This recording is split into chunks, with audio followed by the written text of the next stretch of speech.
Hi, you guys got me? Check, check, check, check, check. You guys got me? Okay, I think I'm here. So let's see how this grows. Get it? How this grows. I hope everybody's doing well out there this morning. I got to see a few settings that are here that are going on. This is different now. So always when you go out there and you do different things, that all of a sudden you're like, hey, what's going on here? There's the chat. I got the chat up. Okay, great. I hope everybody's doing well, and good morning once again to this edition of This Garden Q&A. My name's Frank Vergini, aka Frankie Flowers of City TV's Breakfast Television. Just to make sure you guys can hear me out there, if you want to give me a wave, Matthew, you can hear me. Just put your thumb up, Matthew. I can see there. Matthew Amos just gave a little shout out. I come here each and every week to help everybody out with their gardens, to talk a little bit about what's going on and how we can make things maybe a little bit better. Last week was the week that I took off because it was the Canada Day weekend, and just why not? Everybody else was taking the weekend off, so I thought I might as well take some time as well. Gardens this season, we've had some extreme heat waves the last week, as well as before that we had a cooler spring. We've had a variation of rainfalls, some areas with some severe thunderstorm activity, other areas that didn't really get much rain whatsoever. So has it been a challenging season in the garden? Yes, indeed. These variation of temperatures, super hard on plants that are out there. And also what I've been seeing, because we had a warmer winter, is I've been seeing more bugs out there, more slugs. I've been seeing more aphids that are out there. I've been seeing more June beetles as well as the cucumber beetle. That leads me into what happened to me this week as I was venturing out to my backyard.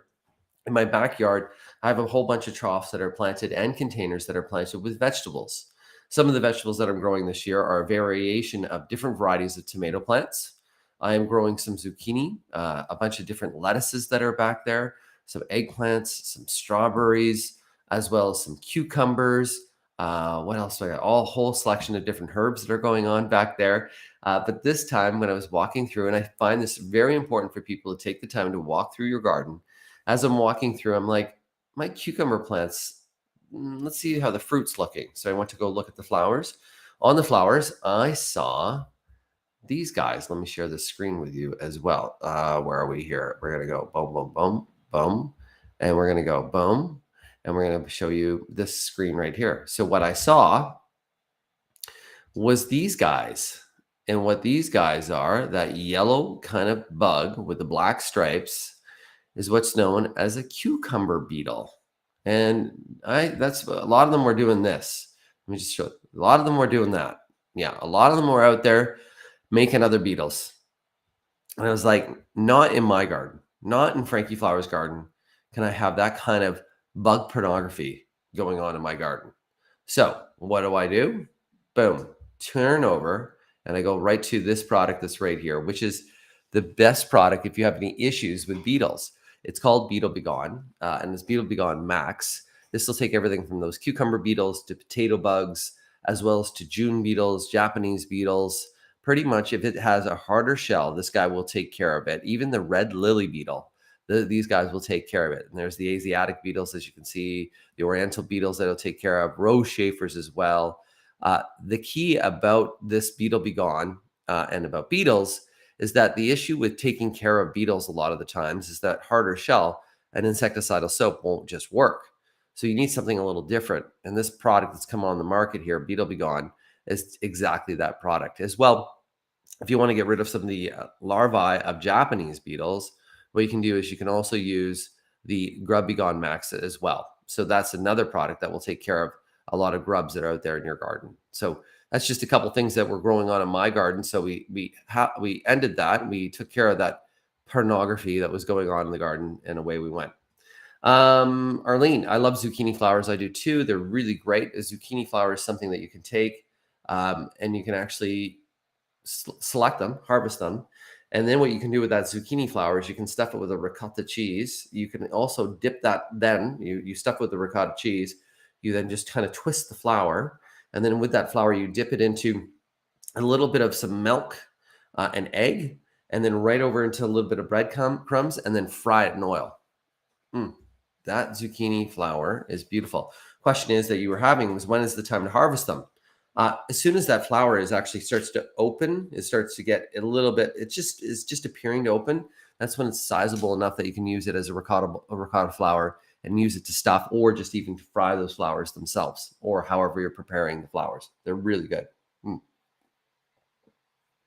And many of the flowers should be ready right now. Marlene, do earwigs eat dill? Something ate it, and I have no idea what. Found a bunch of earwigs underneath the pots. So why are the earwigs underneath the pots is the question. The question's out there. I should actually show that question so then that way we can go. No, why they are there. I'm just going to give you a little bit of background. So earwigs are a nocturnal insect that comes out at night. That insect at night will then go venture through areas, usually looking for decaying. Doesn't really eat dill per se. If there is no food source around, they can eat dill, but most likely it wasn't the earwigs they ate the dill. It was probably something else. Like sometimes if it was chopped right off the top, it could be something like a rabbit. If it's been shredded, then that's more of an insect issue that's happening that's there. So it's really what it is. Sometimes going out at night is really important. But earwigs, as I mentioned, are nocturnal. So they'll come out at night. And then as soon as the sun comes up, they go to try to find somewhere that's wet and dark to hide and to just kind of hang out for the day till they'll go back out at night. And so underneath the pots, it's dark, it's wet, that's where they go. To get rid of earwigs, you can take a newspaper roll. You can then tie that roll up some newspaper, put some elastic bands around that newspaper, just kind of moisten the newspaper a bit and put that down. What'll happen is the earwigs then will walk in and hide into those little newspaper traps. And you just pick those up in the morning. You can get rid of some of the earwigs that are out there. We got another question here as well. Good morning, Frankie. We have always had beautiful garlic from our garden. Last year, we made 16-inch raked garden beds, and now our garlic has rot and no heads. 16-inch raked garden beds, and now our gardens. So it made 16-inch raked garden. Is it raked or raised? So the raising of a garden bed, and I'm assuming it's raising. The reason why we're doing that is you're raising the bed up, planting the garlic in. It minimizes the weeds, and then also it creates good drainage. The rot that happens with garlic can be many different things. It could be the garlic that you planted, the type of garlic seed that you got. We'll call it seed, but the bulblets that you planted could have already had some disease and or rot within them. So where did you get those from? Were they last year's? The rot itself could be a result of just too much water that can be in that area. It can also be that even though you're not seeing, but a borer could be the other reason why you're getting rot. So next season, there's nothing you can do for this season if it has rot that's there. Next season, I would recommend not planting garlic in that same area. I would recommend getting that garlic in the fall from a really good verified source, somewhere that you know that the garlic that you're putting the work and effort into is really good from the start. So that's kind of key that's out there as well. So those are some of the reasons. Good morning, Frank from Collingwood. 2 questions this morning. How do you get rid of mushrooms growing in a newly put down soil and sod? Reason why the mushrooms are growing is generally underneath that you have decaying wood. So there might be a tree, an old tree root that's sitting in there, some other roots that are sitting in there, or possibly even some of the wood that builders left behind. That's why the mushrooms are growing. You can either discard, like dig up that and get rid of the wood that's underneath. You can aerate the lawn, so then you have more airflow that's happening, and that will minimize it. The mushrooms will cause no harm to the soil and or sod. And how much should I cut back my peonies now that they have stopped blooming? Thanks. So with the peonies, you want to remove the flower heads and remove those stems, the flower heads and stems, remove those. And you can just leave the peony foliage that's there. That's the peony foliage that's there is going to gain energy back into the roots. So the leaves and things that are there. If you wanted to cut it back, if it's getting a little bit unruly, you can cut it back to half its size. It will reflush out again. But really all you have to do is just remove those flowers that are there. We got Angela, who's saying hello. We have Diane this morning that's saying, good morning from overcast Wasaga. It was overcast yesterday too. Thank you for sharing your knowledge with us. It's good to be here, by the way. It's my pleasure. Mary Stewart, good morning to you from Collingwood via Ajax today. So you live in Ajax, but you're visiting Collingwood, like that. Angela, all of a sudden I have what looks like white growth on my indoor plants, and it looks like it's spreading. What could this be, and how do I get rid of it? So the white growth, if it's on the plants itself, it's mealybug. So if it looks like a white powdery kind of growth, and what I can do here is I can just going to clear this so that way I can. Oh, sorry, guys. Let me just. I'm doing some tech. I'm a one-man show. That's all I am. So let me show you. Then, so if you have, let me just do a little share that's here. And we're going to go like this, and we're going to go like this. And thank you for waiting on me. Boom. Okay. So if you have your plants and you're looking at your plants and you have what appears to look like white growth, and it's on the underside of the leaves, sometimes even on the stems, that is mealybug. So mealybug can be cured and or taken care of with an insecticide and or miticide. Sometimes just spraying with Bug Be Gone can actually cure that a bit. There are some miticides, so you might look for a miticide as well. That will be helpful.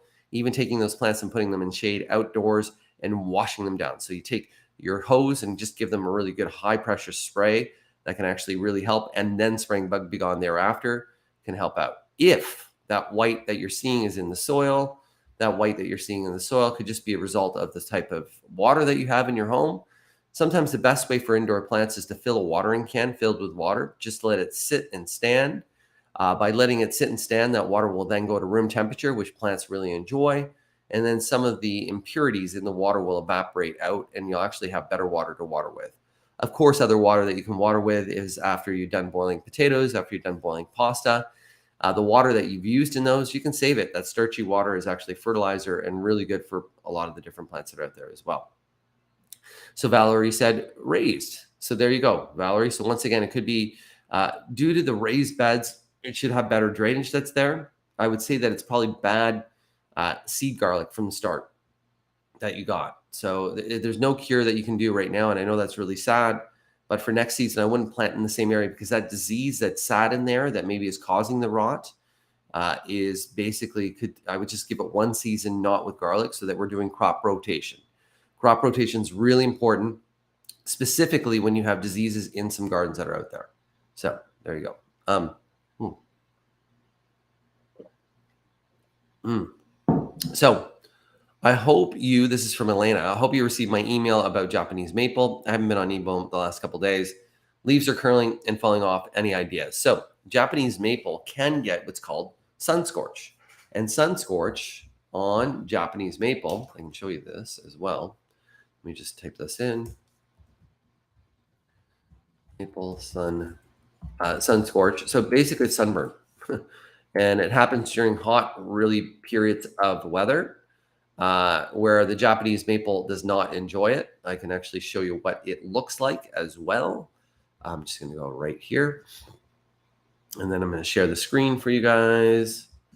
So this is what sun scorch looks like. You can see that the leaves all of a sudden look like they get a burn. You can sometimes see that's another occurrence of sun scorch that's there, but you'll see the leaf drop that happens. If it is indeed sun scorched, the Japanese maple will defoliate, meaning it will lose its leaves and then put more leaves on. It's generally could be caused from underwatering, often during hot periods of weather. So just remember, the best thing that you can do is if your Japanese maple has sun scorch, is that you can do a nice deep watering. That deep watering is super important because what that deep watering will do is, like in the deep watering, what I'm saying is you want to soak them. And the reason why that's so vitally important is that it's going to minimize the amount of stress on that Japanese maple and make it rebound back up. So that's probably what's happened. Another question. Hey, Frankie, can I fertilize again? My grass is so dull and 10 different colors. Yes, indeed. So if you're looking to do summer lawn care, and once again, if you look in the description of this live broadcast that we're doing today, which maybe you're watching as tape, you'll see that opportunity from Scott's Miracle Grow to win a really great garden contest. It's in the link that's there. And you know what we'll do too is Cheryl Lynn King. Cheryl, if you send me an email, Cheryl, so just say Frankie@frankieflowers.com, Frankie@frankieflowers.com. I think I might be able to get you something from Scott's Miracle Grow. But what I'm going to suggest for you is I'm going to suggest that you get a Summer Guard fertilizer. The Scott's Turf Builder Summer Guard fertilizer, and I will show you what that looks like as well. So let me just do this. The reason why we're recommending this is that this is really a great, good lawn food that is formulated for summer lawns. And the reason why your lawn at this time of the year is actually going through that variation of color and why that same lawn at this time of year is maybe struggling is lawns are cool temperature plants. And because they're a cool temperature plant, the warmer, drier weather is a lot harder on them. By fertilizing, you're actually going to create a lawn that's going to be a little bit more consistent in color, a little bit healthier as well, and a lawn that'll actually look fantastic as we go into fall. It'll green up very nicely at this time of the year too. The key though about the summer guard fertilizer and about your lawn for summer care is that in order for our lawns to actually do well and thrive and survive the summer is we got to raise the blades, meaning that we're cutting that lawn a little bit taller in height. So instead of cutting it at a 2 or a 3, we're almost cutting it now at a number 4 on your lawnmower. That larger height, that taller grass will shade the root systems and keep them cooler, and it'll actually create a healthier, happier lawn. At the same time, that taller lawn will actually then shade out any weed seeds that have fallen in the lawn, and that will not allow those seeds to see light and then hopefully not allow them to germinate. So that's the key. So indeed, you can be fertilizing at this time. Use a summer formulated fertilizer like Scott's Miracle Grows Summer Guard. So there you go. My good friend Susan up there in Muskoka. Good morning, Frank. I never had a mandevilla vine before. Is it normal that the blooms only last a few days before dropping off? If not, what I'm doing wrong? Yes, indeed. The mandevillas should be putting on enough blooms that you're almost not even noticing that you're getting that bloom drop. The bloom drop, if it's a little bit concerning and you're saying this is really rapid that they're falling, often that is a cause of overwater on a mandevilla. Mandevillas are something that like to be dried out in between waterings, and they'll actually thrive even better where they dry out and they're actually left dry for a little bit of time, like maybe even a day. But you're not really, you can see the leaves droop when they dry out, but you're really not allowing that leaf to curl back up. So allowing it to dry in between watering is really key. If it is in a container and it hasn't been fertilized, I would recommend that as well because it will benefit from just a water soluble fertilizer like an all purpose like Miracle Grow as well. But that's probably the reason. But they do drop quickly because they put on so many blooms that are there. If it's in full sun is super, super, super, super important for that to do really well. Frankie, is it better in the ground, not on raised beds for garlic growing in the fall? As long as the raised garlic bed is like, they'll do good in raised beds and or in the ground. They won't do well in container. Growing garlic in containers is where they will not do overly well. We got a good foggy morning here this morning. Hope it was a good week. Bill Kennedy, it was a great week overall, a busy week. Just let you know, for those that just maybe watch me here, I do breakfast television Monday through Friday on City TV. Last week, I was everywhere from Canada's Wonderland. Where was I on Friday? See, that's the whole thing. I don't even remember where I was sometimes that are out there. Oh, I was at a great event on Friday with Volvo Canada. That great event on Volvo, that was at Stack Market. That was an event on blooms and sustainability. Can't believe that I forgot that. And then on Thursday, was I in studio? I don't know. So tomorrow, Monday, I will be in studio. And then the following day, I will be up in the Kawarthas promoting Princess Margaret's cottage. And then I'm going to take 10 days off. Yes, I'm going to take some time off from breakfast television just to do things around the home and just to get kind of caught up as well. So we got a good morning this morning from Cardinal, Ontario. That is Dale. Good morning to you. We got my good friend Heather this morning.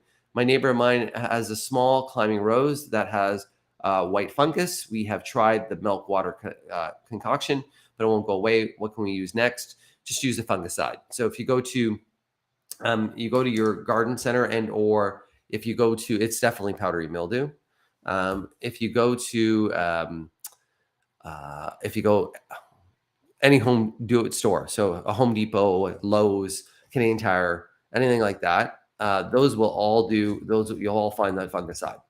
So the fungicide is usually in a green bottle that you can find. So you would want to look for that. I'm seeing if I can find it here. And so you want a fungicide because indeed it is a disease that is what's really important that's out there. So it's called Nature's Care. So what you're going to do is this is the bottle that you're going to look for. It's called Garden Defense, as a matter of fact. See, I was just trying to look out which one it was and how we can figure that out for you guys so you could go. So you're going to go to your local garden center and or your home improvement store or Canadian Tire. You're going to look for Garden Defense, which is a fungicide, and that fungicide right there will take care of that. Well, will minimize the powdery mildew. The other way that we can minimize the powdery mildew is we can improve the circulation in that garden. So making sure that garden's not too full so that we have good air circulation. Another way that we can actually minimize that powdery mildew, any overhead watering. So if she's watering with a sprinkler, don't do that. Try to put the water to the roots that are there as well. So we have good morning, Frank. I want to summer fertilize my lawn. What is the appropriate nutrient combination? So just use the Summer Guard fertilizer. You're still going to see a fairly high nitrogen that's on there. Super important that you're using a slow release that's there. It's one that's actually formulated that has a little bit higher of a middle number to strengthen root systems that's out there, but still you're high on the first, a little higher on the middle, and then the end number 2 is on the lower side that's there. But it's the Summer Guard fertilizer is the one that I would recommend for you. We got another shout out this morning from Connie. Hi, Frankie. Good morning. We bought 2 lilacs plants hoping to detract mosquitoes. Does it work? No, lilacs will not distract mosquitoes. Mosquitoes don't like the smell of citrus, so that's why sometimes the mosquito geranium is citrosa. So there's the citrus that's there. Mosquitoes really don't like moving air. They don't like a breeze. So even if you're sitting outdoors, putting a fan out in the area that you're sitting and just moving some air around will minimize the mosquitoes that are out there. There are many different mosquito controls, mechanisms that will take care of mosquitoes. A lot of the times it's when you're working out, breathing out, that you're going to attract mosquitoes. Lighter color clothing is really important. Don't wear any fragrance when you go outside is really important. And don't drink alcohol because alcohol will also attract mosquitoes. Matthew's giving a little shout out because he saw the new Indiana Jones movie. It was very, very good. I haven't seen it yet, but I just had a good friend that went and saw it. So that's really, I heard really great things about it as well. Bessie is saying good morning this morning as well from Maple. Good morning from you. We have another question here this morning from Helena. Good morning, Frankie from Toronto. Good morning. Do we clean cucumber plants like we do tomato suckers? No, you don't. You can remove any of the yellow foliages that you see. You can remove some of the blooms if you want to minimize the amount of flowers that are there, but you're still going to see that the leaves will touch the base. If you're vertically training that cucumber to grow up, you can remove some of the bottom leaves, but often people are just letting the cucumber grow on the ground. If it's growing up on, let's say, a string, or you're putting it up a bamboo pole or some sort of trellis, you can remove the bottom leaves because that'll actually put more airflow and will help out. But suckers, there's really no suckers on the cucumber that's out there. We got Linda saying good morning from Holland Landing. Good morning to you as well. We got another shout out and/or good morning from Julie this morning. Is it normal for lupins to die back once it's flowered? Lupins, perennial or biennial plant, they'll flower, and those bloom periods won't last all summer season. That's a perennial. Perennials often tend to be the fireworks in the garden. What I mean by that is they go in color and then boom, they're gone. Whereas I always say annuals are a fire because annuals will bloom continuously during the summer season. Some perennials have longer bloom periods, like echinacea, coneflower, but the lupins only put one bloom and then that bloom will die. So there is a period that the lupins will be in flower and then they'll die back. If it's dying quickly, that lupin flower should last a few weeks at least. If it's dying quickly, then we have to look at the flower. And one of the best ways to say, do I have insects in my flowers, is you're going to take, like, for instance, I have my white sheets of paper that are here. You're going to take that bloom and pull it apart outdoors or indoors, but outdoors in case there's insects. You're going to pull the bloom apart on a white piece of paper. When you pull it apart on a white piece of paper, you'll see some insects that will run across the paper. If you don't see anything running across the paper, you don't have insects. If you have insects, you can use Bug Be Gone, which is an insecticidal soap that'll often take care of those. Some of the insects in the flowers could be something called thrips, which is hard to take care of, and it could take a couple different applications. I hope I answered your question there. Brenda. Good morning, Brenda. How are you? We recently laid down some new sod, and it appears to be growing. When is it safe for the lawnmower for its first cut? Thank you for your help.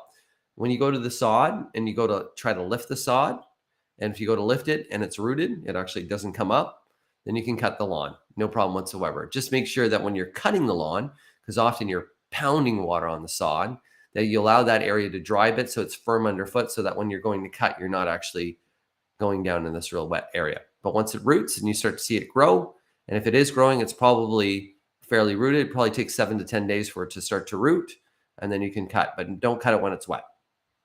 Really important. So we got another question here this morning. Buongiorno, Frankie from Collingwood. Buongiorno to you. Me and my father tried to grow rapini a few times with no luck. It seems to bolt or go to seed. What time of year should be planted in Ontario? I didn't try it this year, as my dad says. My dad says sister's was successful. So rapini is going to do better at cooler temperatures. So doing a sowing and or planting a rapini in earlier spring, so just the beginning of May, and then you're not harvesting it quick enough. So you really want to harvest before it's going to go into flower and or bulbs. So harvesting rapini when it's a little bit smaller is really key. The other time where you can sow rapini is mid-August. So you're doing a sowing of seed of rapini in mid-August, and then it'll be there for September, and it's a little bit cooler nights and warm days, and September's a great time for that. Rapini will bolt quickly once it gets to a certain size, but you're probably not harvesting it quick enough. So you want to harvest it while it's nice and young. Super important. That's it there. Sandra, I tried to transplant my oxyalis probably recently. There were lots of bulbs, but the plant was sparse. I put it upside down. I think I killed it. Why were there lots of bulbs but not blooming? So the oxyalis, of course, is a bulb plant. But generally, what happens with a bulb plant is you're allowing it to go into bloom. Then it goes to leaf.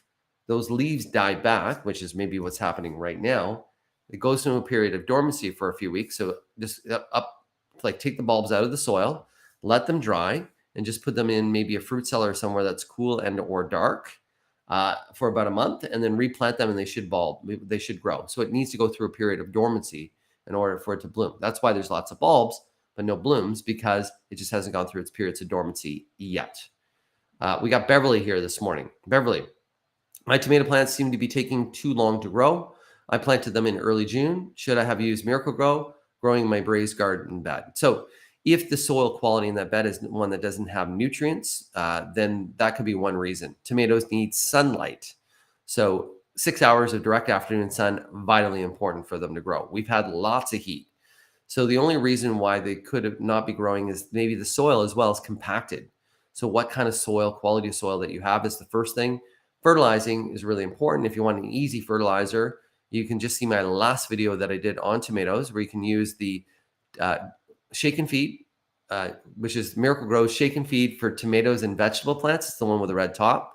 Or you can use a water soluble. When you're using a water soluble, water the garden first, then use the water soluble. It'll open up the root systems. But first thing that I would really want you to do is look at the soil quality that you have there, and then also make sure they're receiving enough sun that's out there. Betty saying good morning to me this morning. Heather, another question or a comment that's out there. Good morning, Frank. I have potato bugs. I've used diatomaceous earth. Is this good or not? Thank you. So the diatomaceous earth is generally better for crawling insects. It will work for some the insects like potato bugs. It'll take care of some. But the whole idea about diatomaceous earth is when the insect walks across it, it cuts them up. The potato bug can also be taken care of by using Beetle Be Gone.